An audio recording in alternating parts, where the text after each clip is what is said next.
Panahon na para wakasan ang hidwaan sa pamamagitan ng usaping pangkapayapaan. Iisa ang panawagan, ipasa ang Bangsamoro Basic Law. And therefore, what are we talking about if we're talking about the CAB? We're basically talking about the framework agreement plus all the annexes. That's really what we're talking about. So study the framework agreement, study the annexes. Nasaan ba yung annex na translate sa BBL? Because you imagine that these documents, the CAB, the Comprehensive Agreement on the BBL, which comprise of the framework plus the annexes, are written by people who are negotiators. These are not written by lawmakers. So what the BTC did, the Bangsamoro Transition Commission, it is to do the legalese, to translate the negotiated document into legal language. Na acceptable dahil itsurang batas na siya. Kasi yung CAB, hindi naman po siya isinulat ng mambabatas at hindi siya sa pag-legal, yung legalist niya, iba yung language, etc. etc. As I have said, kahit anong playback ng kahit anong media entity ang tingnan ninyo, kahit anong minutes ang tingnan ninyo, the government panel has never said, do not touch. What it repeatedly says is be faithful to the CAB, be faithful to the agreed upon documents. No? This is unpacking the annexes. Just to let you know the titles of the subject matter, and when we look at the BBL, we will see the familiar titles here. Quickly, constitutional basis. The constitutional basis, and this is all where the unconstitutionality discussion comes from. No? We look at Article 10 of the Constitution. Now, when we look at our history, when the Tripoli Agreement was entered into by President Marcos, there was no basis in the Constitution of the Tripoli Agreement. Okay? When Cory came in, what she did, and because MNLF at the time was not satisfied with how the Tripoli Agreement was implemented, they went to the next president. What the next president did is to make sure that the quest for autonomy is enshrined in the Constitution. This is not in the 1973 Constitution, 1972 Constitution, but it was enshrined in the 1987 Constitution. Therefore, we find in Article 10, which we cannot find as a basis in the Tripoli Agreement, we find in Article 10 a basis of the creation of an autonomous government. And that is why the question of, bakit sila lang?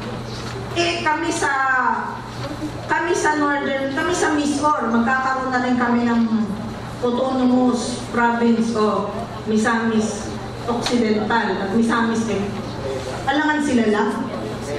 Diba? Paano naman kami? Paano naman ang Bicol? Magkakaroon din kami ng autonomous region of Bicol. Nasa Bacolod po ako. Paano naman po kami, attorney? Di kami rin po pwedeng gumawa. Kasi ba't naman sila lang? Ang basis po kasi natin is Article 10. And Article 10 tells us there are only 2 autonomous regions in the country to be established, whether we like it or not, for better or for worse. If you want more, we amend. But for now, there are only 2. What are these 2? The Cordilleras and Muslim Mindanao, it says. Now, bakit ang Cordillera? Walang nangyayari. Hanggang ngayon, hindi pa rin sila autonomous. Nakadalawang try na po sila. Alam niyo po ba yun? Ngayon po ang tawag sa kanila CAR, diba? Cordillera Administrative Region. Bakit hindi sila Cordillera Autonomous Region? Because on 2 occasions, they filed and passed a law on autonomy in Congress. On 2 occasions. First occasion, only 1 province said yes. There are 6 provinces in the Cordillera. Second occasion, another law was passed. It went through this process. Not from an agreement, just from a legislative submission of one of the representatives from the Cordilleras. It went through, it became law, there was a plebiscite. Another 1 province said yes. So there have been 2 attempts for the Cordilleras. On both occasions, only 1 province said yes. The Supreme Court said, for an autonomous region to be established, you need at least 2 provinces. You don't need 2 municipalities, you don't need 2 barangays, you don't need 2 cities. You need 2 provinces. If there is less than 2, it's not an autonomous region. Same law will apply here. If in the BBL only 1 province says yes, there is no Bangsamoro government. Because the decision of the Supreme Court based on the Cordillera autonomous cases is you need at least 2 provinces. That is the standing decision. Ngayon, ano po ang nangyayari sa Cordillera? Meron po uli sila ngayong pending bill for autonomy. And as a matter of fact, they are looking at the BBL. Because they said, kung ano po ang mangyayari dyan, baka sa amin, umubra din. Of course, they jokingly say, kailangan naman po yata magrebelde pa kami para pansinin kami. Which of course is not, it should not be the case. No? But what we're saying is they're looking, and therefore there are only 2. Again, whether we like it or not. So for the rest of the Philippines who also want to be autonomous, you wait for your turn. We amend the Constitution first. Okay. So, what does it say? It says, those sharing common distinctive historical cultural heritage. Okay? So, yan lang. Ano yung pangalawang constitutional provision? Ang sinasabi niya, pwedeng the organic act, the law, shall define the basic structure of government. Okay? Consisting of, now, what should be, according to the Constitution, what should be in the Organic Act? The Organic Act should have an executive and a legislative body which shall be elected and which shall be representative of the constituent units. Yun lang ang sinabi niya. Sabi niya, yung batas dapat mag-establish ng political government, ng political system niya. Yung political system should have an executive and a legislative, both of which should be elected by the constituent body. That's all that the Constitution says. No? And later on, therefore, when you look at the ministerial form of government and how the ministerial form of government will be formed, you test it against this. You test it against this. May executive branch ba? May legislative branch ba? Inelect ba sila? Represented ba sila? Representative ba sila ng constituent parts nila? If yes, then it fulfills the constitutional requirement. If there is one element missing, then it does not. So that's how we do the test. Of course, together with decisions of the Supreme Court, no, as they may be relevant. It also says the Organic Act can provide for special courts. Okay. Now, people have been saying, kapag ka nagka-Bangsamoro Basic Law at Bangsamoro Government, magiging Islamic State na tayo, kasi Sharia law ang mag-i-implement at actually may Sharia court sila. Actually, PD po ang ginagawa ng Sharia court sila. Presidential decree, correct? So, Marcos time. So, Marcos time pa po, may Sharia. Tama po ba? May Sharia courts na po, Marcos time pa. Martial law pa, may Sharia courts na. So, pero ngayon, biglang ang madaling ipanakot. If you pass the BBL, the Sharia courts will be instituted and there will be a Sharia law. There have been Sharia courts and the Sharia law has been, and there are Sharia lawyers and Sharia judges already. And therefore, but the law also, the Constitution says, there can be special courts established. And therefore, the establishment of Sharia courts is not unconstitutional because, again, depending on the cultural, shared heritage, etc., that is the basis of the establishment of a special court.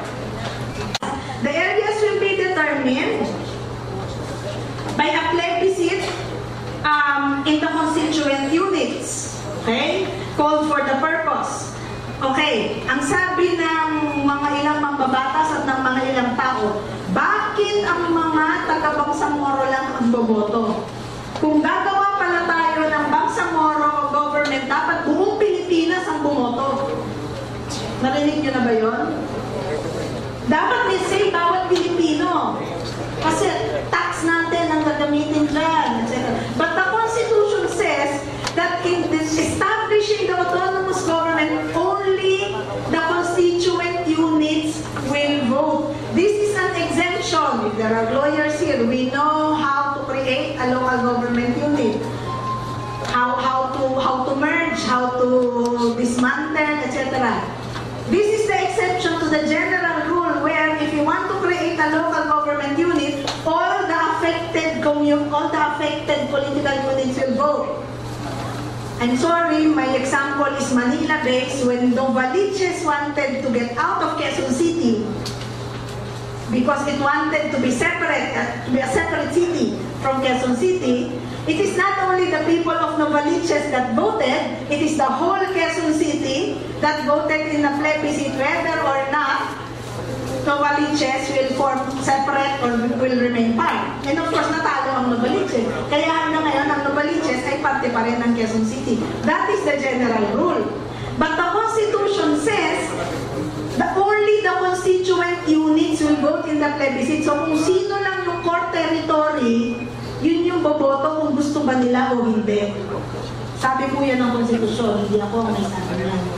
Pero, later on, if there is a need to expand, then the general rule will now apply. Where, if you want to get out of your mother local government unit, then it's the whole local government unit, the Quezon City model, that will now take place.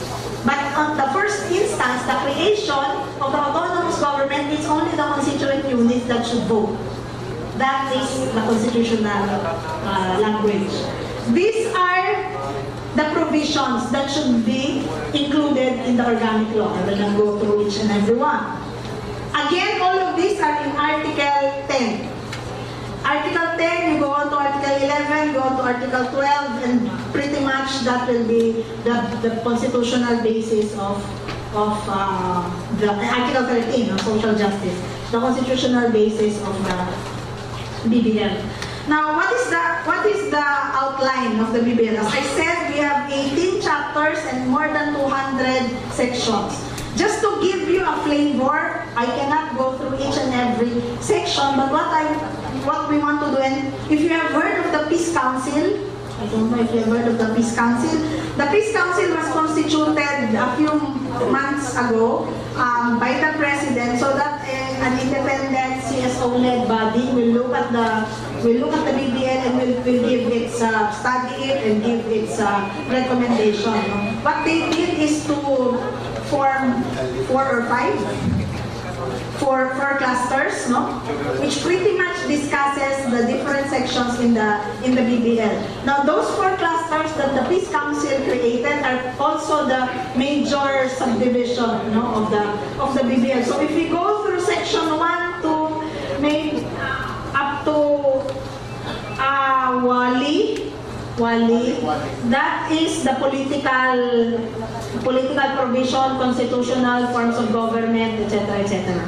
Basic, the rights, and then we have the justice and public order, which is Bangsamoro Justice and Public Order, and then the economic provisions, fiscal autonomy, economy, and then rehabilitation and plebiscite and transition goes into the transition. So you have the political section, you have the economic section, you have the justice and public safety section, and then the transition section.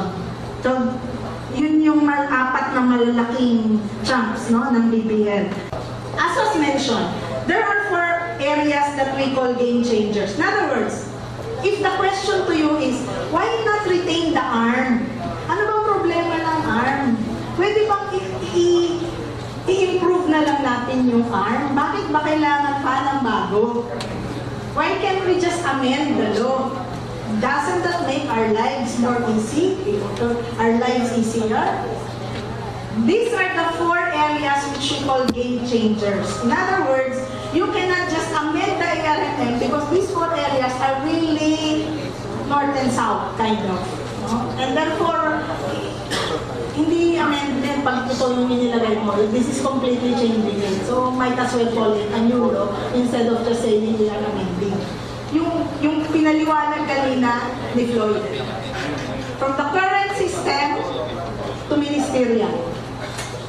from the current fiscal arrangement to the BBL's proposal. From the areas of devolution to the new classification. From the current territories to the proposed territories. So these 4 areas make it really very difficult to just amend the ARMM. And therefore, there is really a need to pass a new law. Okay. 3 concepts that are new in the BBL: the concept of reserve powers, exclusive powers, and concurrent powers. Reserve powers are those reserved for central government. There are about 9, if I'm not mistaken. Exclusive powers are those reserved for the Bangsamoro. There are about 14 or thereabouts. And concurrent powers, exclusive is about 58. Concurrent is about 14, thereabouts. I may be wrong, my number here, but thereabouts. No? What this simply means is that the parties, the negotiating parties, decided that based on experience, there are powers we cannot just based on 1954 on the ARMM law, which just enumerated all the powers of ARMM. Isang mahabang listahan lang. Ang sabi ng negotiating parties, mukhang mas dapat i-determine natin para magkaliwanagan tayo. Alin ba talaga yung exclusively for Bangsamoro, yung i-retain ng national o central government, at alin ba yung i-share natin? And thus this whole enumeration came about. Now, of course, there are a lot of discussion on whether or not one subject matter or the other should be concurrent or should be exclusive or should be retained. And for a long period of time in the deliberations in Congress, pinag-aawayan yan. Dapat bang yung education ay exclusive sa Bangsamoro? Hindi ba dapat national government yan? Dapat bang yung ports exclusive sa Bangsamoro? Hindi ba dapat etc.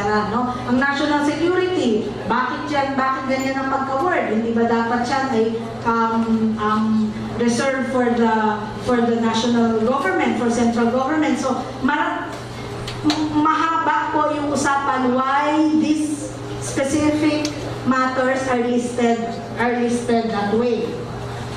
Okay. There is also a principle called intergovernmental relations. Again, this is not new. This is in the ARM law already. This is supposed to be working now. There are many provisions in the ARMM, and one of the reasons why there is an opinion that the ARMM has not been fully utilized is because you look at 1954, there are many provisions there that have not been fully utilized or fully implemented. One of which is intergovernmental relations. Ano ibig sabihin no? Intergovernmental relations, simply you can imagine it as parties have agreed upon to do certain things and they have started doing it. But of course, along the way, in the operationalization of things, you find things that are not clear. You find things that you need to talk about. You find things that you need to operationalize some more. So where will you go? There are several Bangsamoro central government bodies that will be created to make sure that fiscal matters, legislative matters, for example, on the issue of natural resources. If there is a need to talk about this, there are bodies created between Bangsamoro government and central government that can sit down and can thresh out para hindi sumabog agad at hindi mag-away. Principally, yun po yung intergovernmental relations. It's not just your coordination mechanism, it's really, if you want to look at it, a mechanism where continuing negotiations can be had. No? Instead of creating or instead of bringing to the negotiating parties all matters, you now have an intermediary which is representative of the central government and Bangsamoro that can look at matters, that can make advices or recommendations and can bring it to the appropriate bodies. No? So again, yun po that is the ratio behind the intergovernmental relations. So as I said, mechanism siya in the highest levels where you have Bangsamoro, and where you have central government sitting together discussing the issues. Another issue pagdating sa political, territory. What is the current territory of the ARMM now? Any student? What is the current territory of the ARMM? Do we know? We are so near the... Mainland. Anong territory sa mainland? Lanao del Sur, Mindanao. Ano pa? Ano pang naiiwan? Sa mainland muna tayo. May naiiwan pa tayo. Yung present o hindi Tripoli, ha? So sinabi na ang Lanao del Sur, sinabi na ang Mindanao. Ano pang naiiwan? Marawi. Diba? Okay.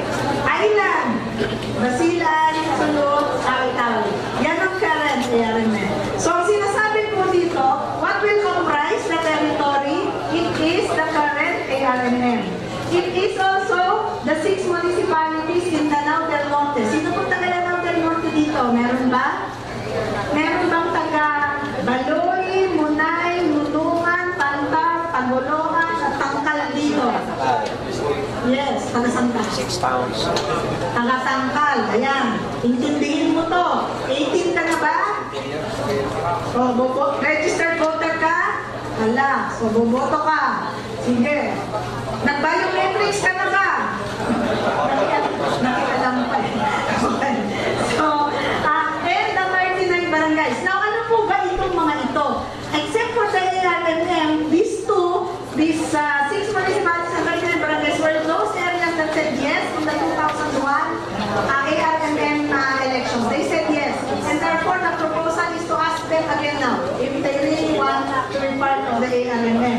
The last portion, kasama si Pisos Cotabato and Isabela. Alam ba natin kung bakit kaya ipinropose ang Cotabato at Isabela?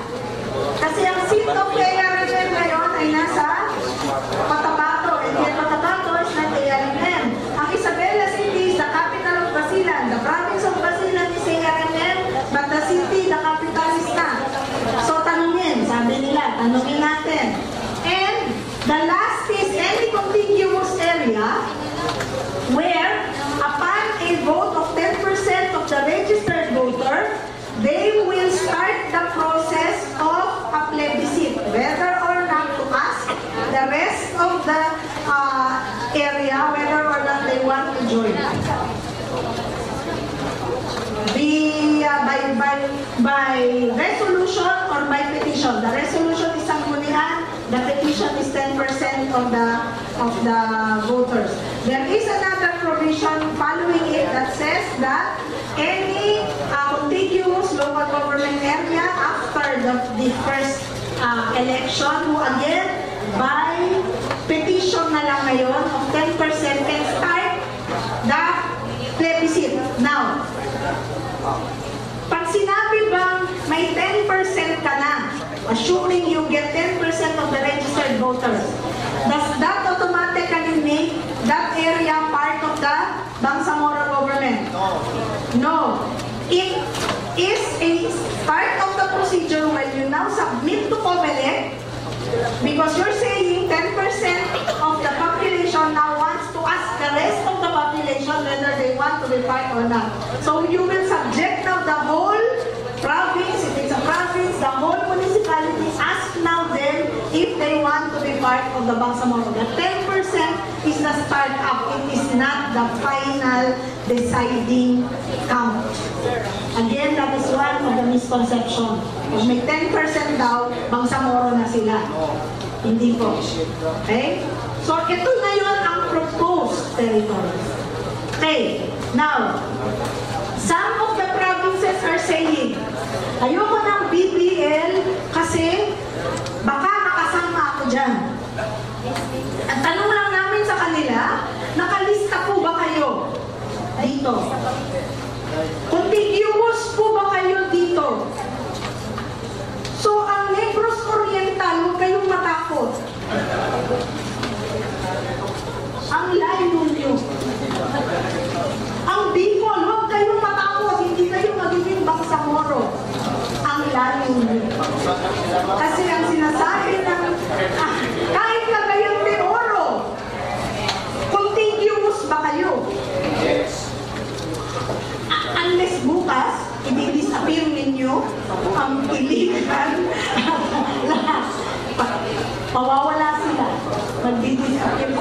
may new map kayo, parang China. Meron din kayong 9-dash line map. Kasi nasabi niyo, wala sila. I'm not making light of this. What we're just saying is the term is contiguous. Palawan! Takot na takot ang mga taga-Palawan. Baka daw sila maging Bangsamoro. Saan makikita ang salitang Palawan sa BBL? Sa definition ng people. Who are the Bangsamoro people?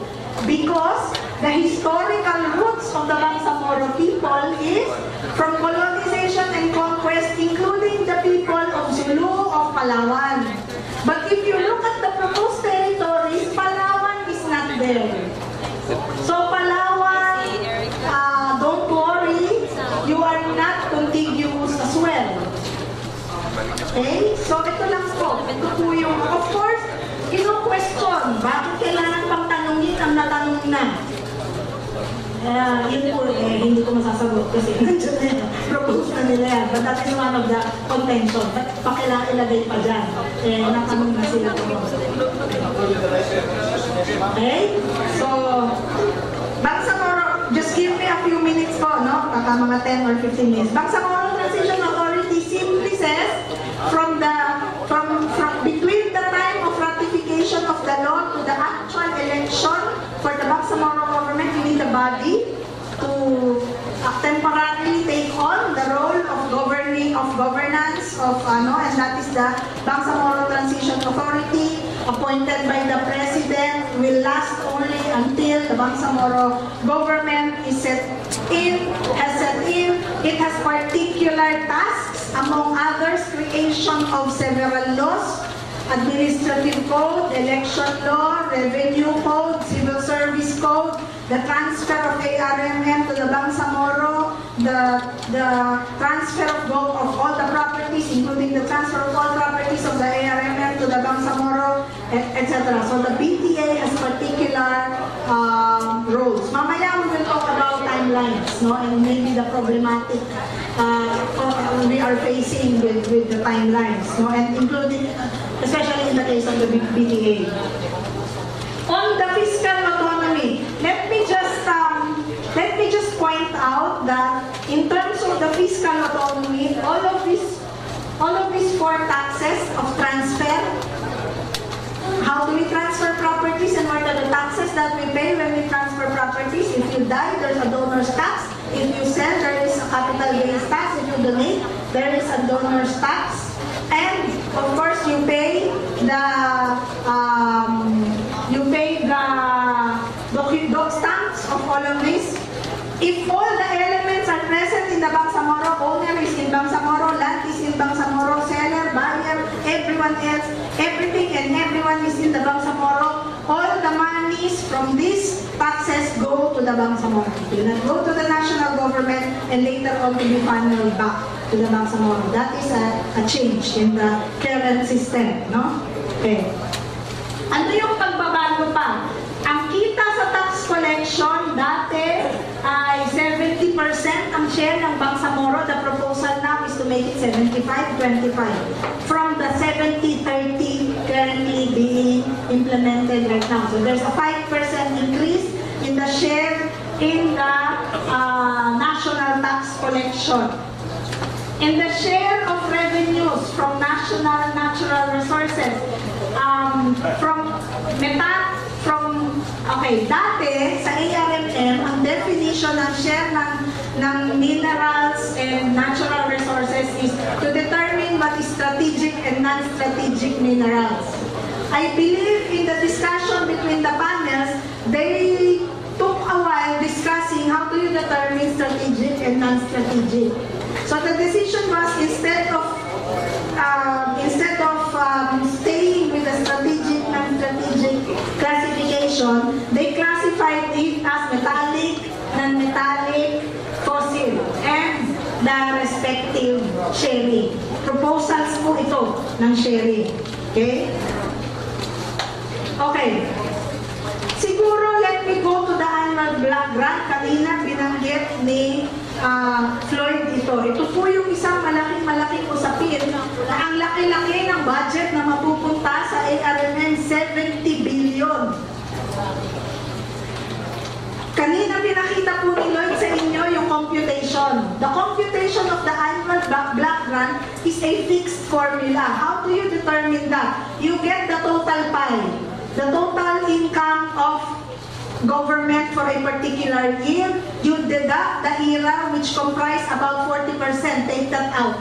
Because you cannot diminish, no diminution of rights. All privileges already provided to local government units will not be diminished. So take away the ERA.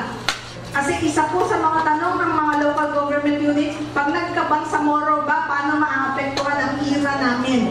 Hindi mababawasan yung ERA kasi you take away the 40% already. Now, of the remaining 60%, 4% of that, and the reckoning point is, as usual, in taxation, for taxation purposes, you count 3 taxable years back.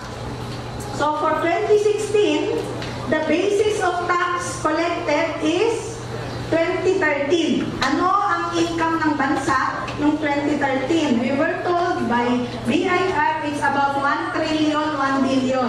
Of the 1 trillion, 1 billion, you get 4% of the 60%, we come up with about 27B. 26.8 or round off mo na.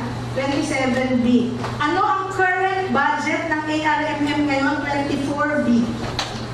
So there is an addition of about 2 billion plus from what they are already receiving. What are the other additional money that will go to the Bangsamoro government according to the BBL? The second one is there's a provision on rehabilitation, which says that 7 billion will be provided to the Bangsamoro government for rehabilitation purposes. The next succeeding years is 10 billion divided into 5. So the next succeeding years is 2 billion, 2 billion, 2 billion for the next 5 years. But for the first year, it's 7.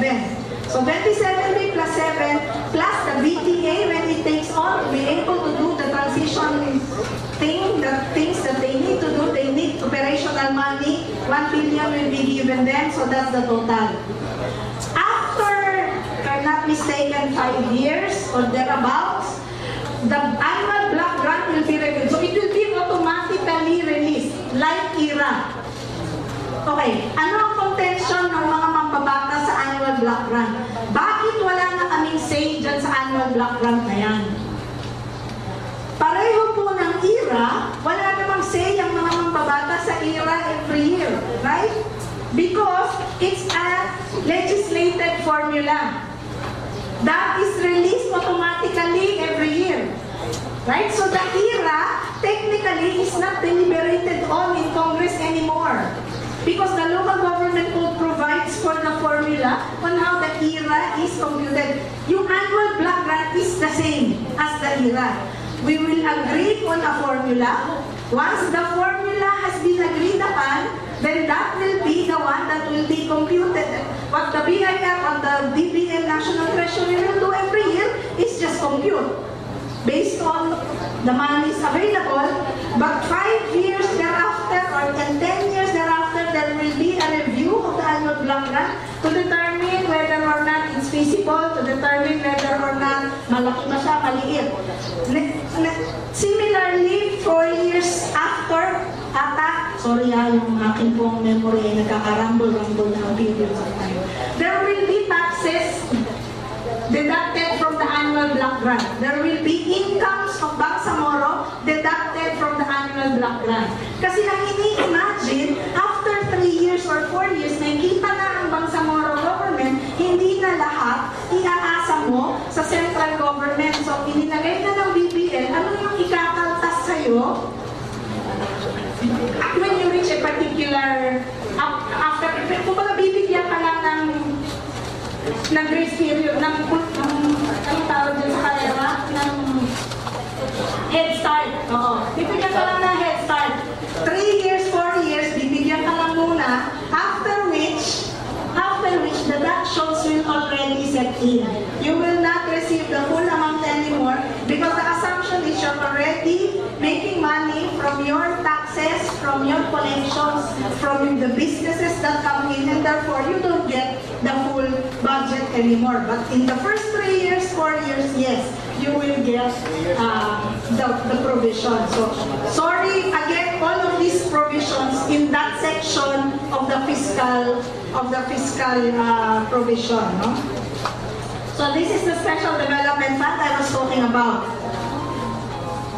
On the economy and patrimony, what is important here is the provision that says that the exploration, development, and utilization of natural resources, mines, that are found in the Bangsamoro government and its inhabitants that are found in the area, living in the area, will have preferential rights. That's not to say that if you come from Cagayan de Oro, you cannot do business there anymore. You can, but those residents in the area will have preferential rights. What that means is the parliament now will make a law on that.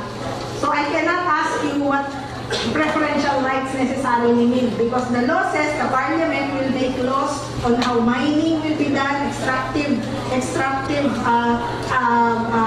activities will be done, on how natural resources will be utilized, developed, and explored. There is a need for the parliament to come up with a law. Meanwhile, if there's no law, we use the national law first until the parliament is set up, until they can form their processes and come up with a Bangsamoro law on the matter, no? Including utilization of Bangsamoro waters. Now, ang isang naririnig natin ay papangalanan ng Bangsamoro ang Sulusi. Hindi po. Yung Bangsamoro waters, yung Sulusi dito sa areas of zone of joint cooperation. Sinasabi lang nila, there are areas where the local government unit, the central government, and the Bangsamoro should form a body to determine how that body of water will be utilized. Kaya siya zones of joint cooperation. There needs to be a body represented by the LGU there in the area, central government, Bangsamoro government. Sulusi will remain to be called Sulusi. Nothing in the Bangsamoro Basic Law says that they will be renamed. Okay. On justice system. Right now, as is currently being practiced, there is a multi-system of administration of justice in the Bangsamoro. We have the Sharia courts already existing for personal laws, property laws, only of Muslims, categorically stated. Therefore, if one party is a non-Muslim, you are out of the Sharia court system and the Sharia law. You cannot use it. You go to the either traditional or tribal system if you are an indigenous person, or you go to local courts, or you go to ADR, alternative dispute mechanisms, which are currently being practiced, currently existing. What the BBL creates is an equivalent of a court of appeals in the Sharia court. No? There is a section there that says that the Sharia High Court, the decision will be final and executory. Again, isa na naman yun sinasabi. That is undermining the judicial review of the Supreme Court, because only the Supreme Court can have final decision. No? There are other laws coexisting which says that, but even if the law says that, that does not mean that they are the final arbiter. The National Labor Relations Commission, any one of you here, labor lawyers, you know, the NLRC law says the decision of the NLRC shall be final and executory. Of course, you can still appeal up to the Supreme Court. That does not mean that just because NLRC law says final and executory na commission level, that does not mean that really they are final. So, ganun din, yung High Court dito, kahit nakalagay, hindi po yun ang ibig sabihin nun. The Supreme Court cannot be divested of its right to judicial review. So, yun, yung Sharia High Court na yun. Public order and safety. Malaking issue sa PNP. Sinabi na kanina ni Floyd. Ilang ulit kong sinasabi na ang PNP in the Bangsamoro will remain to be under the PNP. It is the NAPOLCOM that will be the administrative, the disciplinary body of the PNP. The MILF will not be integrated into the PNP. If they want to join the PNP, then they go through the usual application process and the usual. There will be no special favors or special allotment of spaces for us. What happened with the MNLF? Isa po ito sa mga area na natuto na sa lumang agreement na may integration na nangyari. At ang karanasan naman doon, yung mga MNLF integris din yung nagsuffer kasi hindi sila maka-keep up, no? Dun sa promotion, kasi highly competitive sa loob. Tapos, hindi nila na-meet yung 20 years para maka-avail ng mga retirement services, matanda nang pumasok, naka-retire na, walang nakuhang kahit ano. So, natuto na doon. So, walang peace agreement ngayon na nagsasabi automatic join ka sa kahit anong security sector, AFP man or PNP yan. So, hindi po yan nakikita dito. So, yan. You will be under the NAPOLCOM, etc., no? Okay. When they say there will be a Bangsamoro board, a Bangsamoro this and that, that is simply to say that there will be that does not mean that just because a board or a body will be created in the Bangsamoro, that does not mean that it will be independent from the national line. It does not mean that. They just wanted to make sure that there will be a body like that created there. But it doesn't mean that they will have their own, they will get away with it, no? Because again, constitutionally, there is one PNP, civilian and character, nationalist code, no? And that will be, that remains here. Now, just before I end, ano na yung nangyayari? You have a copy in your, I will not go through this in detail, but in your kit, you have the ad hoc, okay, what is the ad hoc committee? Usually in Congress, if you submit, both houses, if you submit a bill, a proposed bill, it is assigned to the committee that is the subject matter of your bill. Okay? In this case, what happened in the lower house is they consolidated 4 committees into one to hear the BBL. Yun ang tinatawag na ad hoc. Bakit ad hoc? Kasi temporary lang siya. Otherwise, 4 na committee silang hiwalay-hiwalay in the normal course of things, no? But just for this purpose, considering what the BBL is, there is a creation of a special committee and it's called the ad hoc committee. Now, therefore, technically, you should have 4 chairs, di ba? Kasi 4 na committee yan, may chair kada committee. Pero nag-co-chair yung 3, kaya si Kong Rufus yung chair nitong committee na ito. May 3 siyang co-chairs. Yung 3 niyang co-chairs, chairs talaga yun, yung regular committees standing. Okay, what happened in the Senate? What happened in the Senate is a different case. They did not consolidate the committee. So you have the committee of Senator Santiago, Defensor Santiago hearing the BBL. You have the committee of Senator Marcos hearing the BBL. What should happen is they can either, I don't know, they can either consolidate or they have 2 committee reports. But both the 2 committee reports coming from the 2 committees will be debated upon in the plenary on the floor because they should come out with 1 version. They cannot have 2 versions.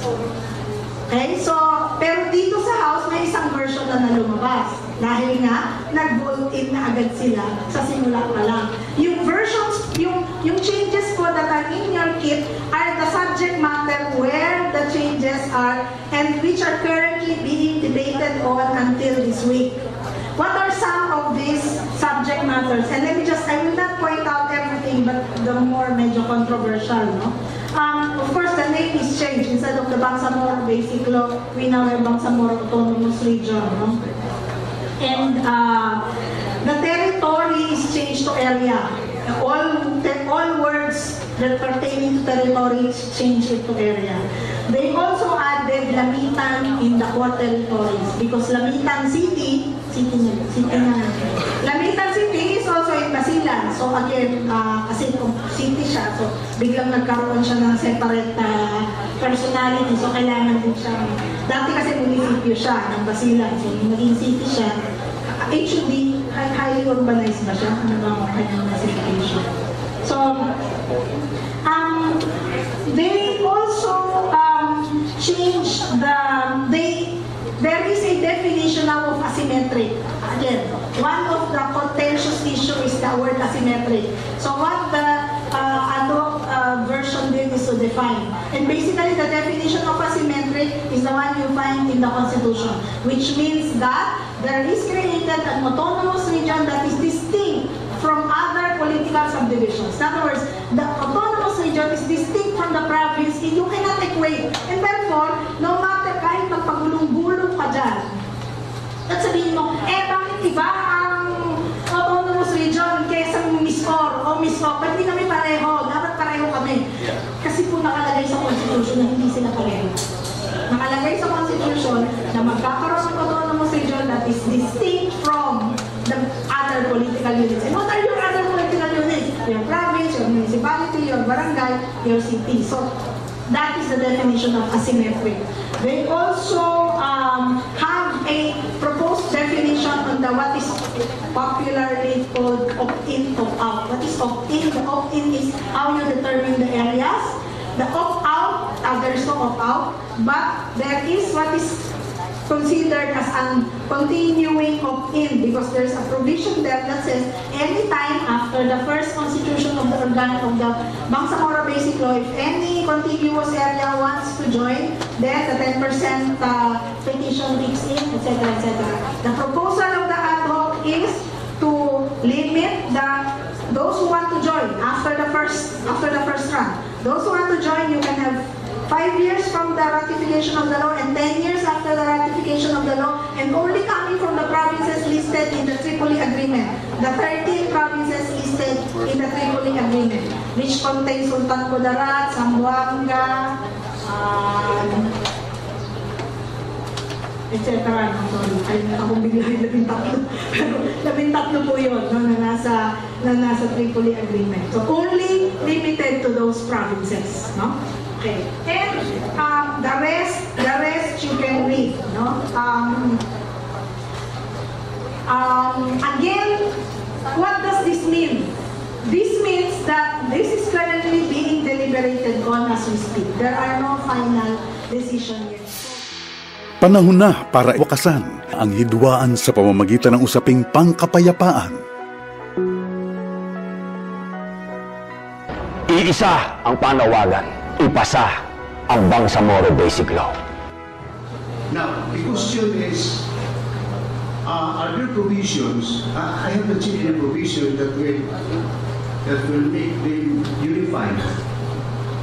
The brothers will unify among themselves, so as to guarantee that peace and order will happen in the area if there is a real cultural problems in the area. Alhamdulillah. First of all, I would like to extend my salam. Assalamu alaikum wa rahmatullahi wa barakatuh. Peace be with you, the blessing of Allah is peace. Napakaganda po ang gusto ng kapatid. Alam mo, siguro naniniwala kayo. Ang pinagmulan ng mga ito is because of economic crisis. Kahit saan lugar, pagbuto ka, talagang makatay ka ng tao at mamuntang ka at manginginan ka. Lalo na kung ikaw ay walang paniniwala na mayroong Ginoo, mayroong Panginoon. Mga kapatid, yung mga papagsalita, kung gaano karamihan namatay ng mga Muslim at mga Lumad at mga Christians sa lugar natin. Ito lang pagkakataon na magkakaroon tayo ng pagtutulungan. Sino ba magtutulungan? Ito yung mga Mindanao. Pagkakataon natin. We are being supported in Malaysia government. This is very responsible in Malaysia government. I'll deport this again Muslim country to the world. Full support sila mga. Full support. Hindi tulad noong panahon ng tribal agreement. Mayroong mga political motivation. Ito, nandyan ang Malaysia, nandyan ang Brunei. At pati kami mga Muslim na mayroong paniniwala, mga pious people, pati ng ating mga bishop, pati ng ating mga pari, intervene puro, nandiyan na sila ngayon. Bakit hindi tayo magkakais at magtulungan yung mga Pilipino? Dapat tayo Thank you very much for that. One question now about the justice system is there a relationship between Sharia justice system and the national system? And if there is a relationship, or if there is yes, a relationship, what is the specific relationship?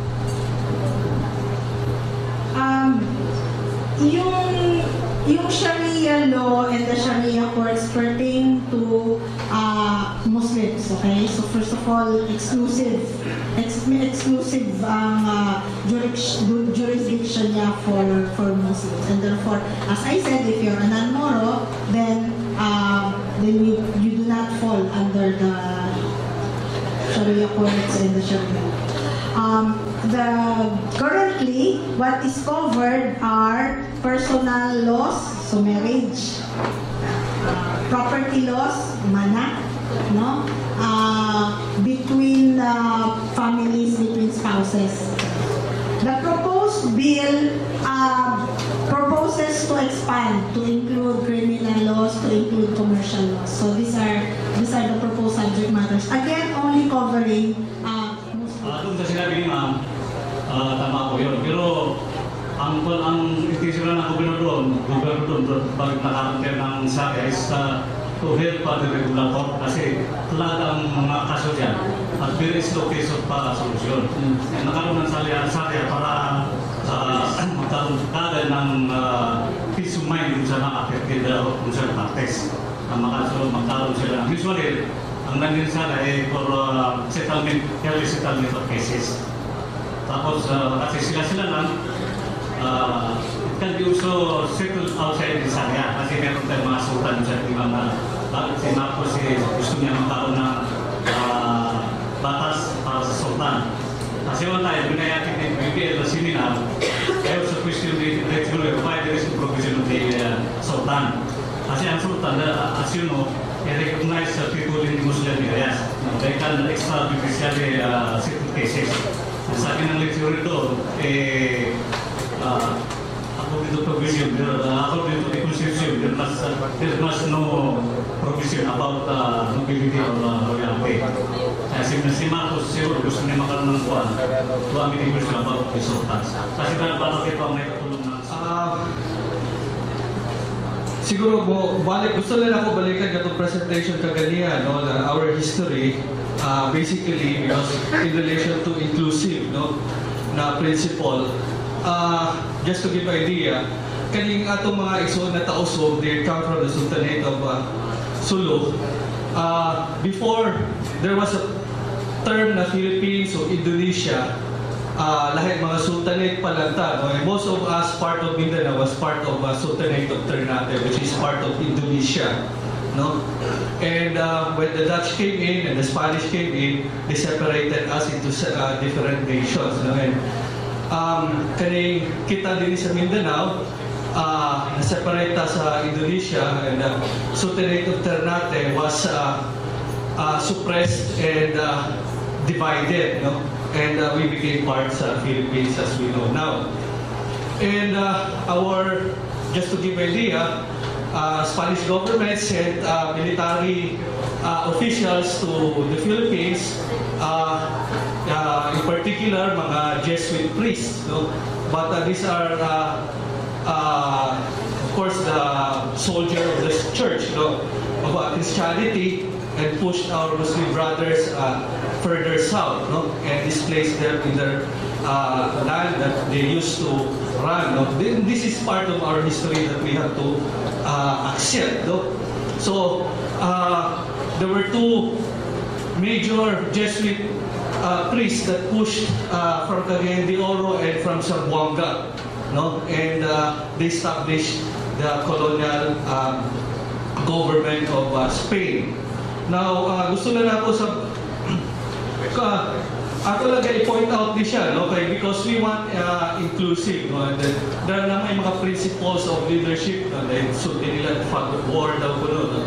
And you need to empathize with your enemy. Although ang atong mga igsoon na Muslim dili na to enemy, just to empathize, just to know what are their fears, no? And we had in the business sector, we had executive session, meaning we have a meeting without taking notes, no? In Manila last February, and we took up several issues, and I already emailed to our concerns, and that was before the ad hoc committee convened.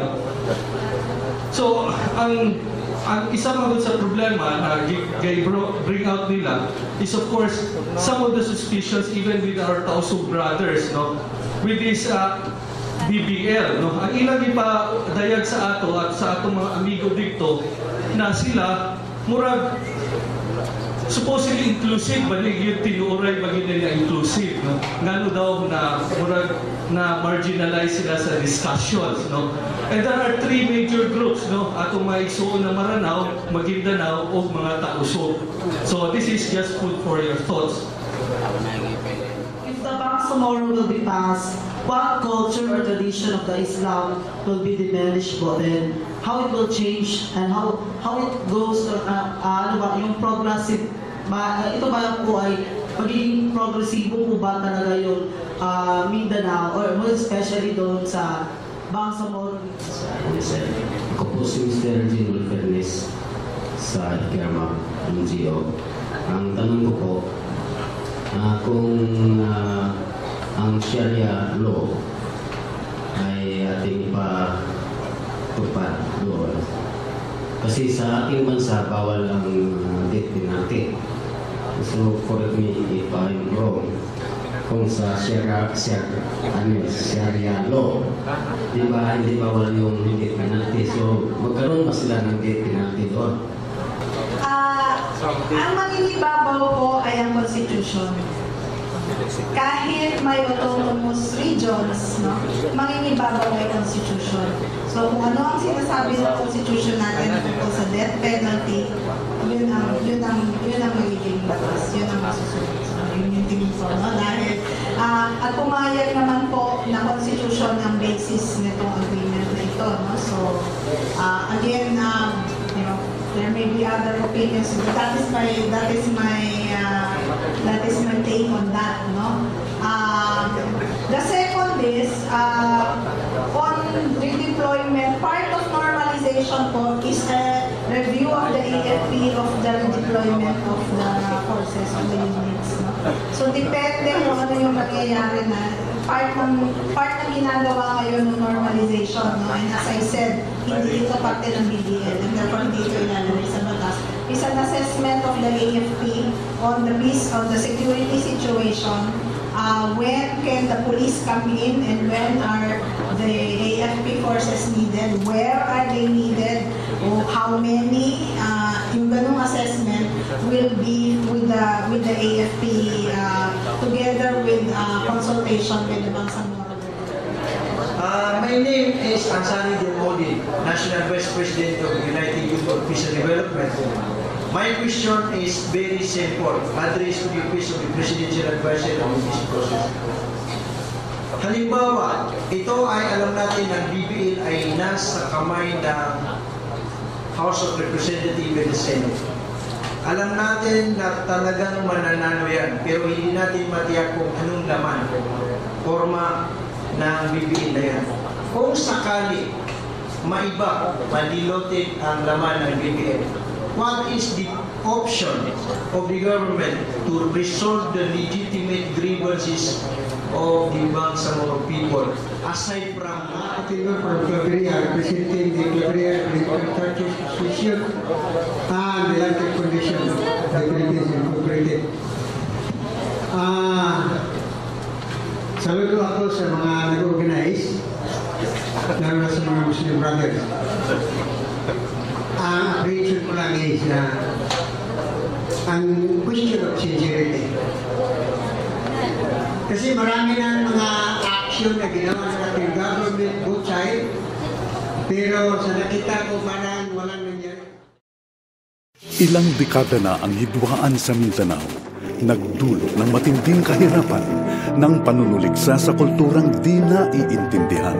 Panahon na para ito ay wakasan at tuluyan nating matuldukan sa pamamagitan ng usaping pangkapayapaan.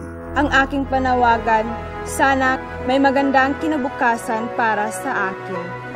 Gusto kong kapayapaan sa Mindanao para sa bayan ko. Durumbay, sagot kita. Ipasa ang Bangsamoro Versus Law.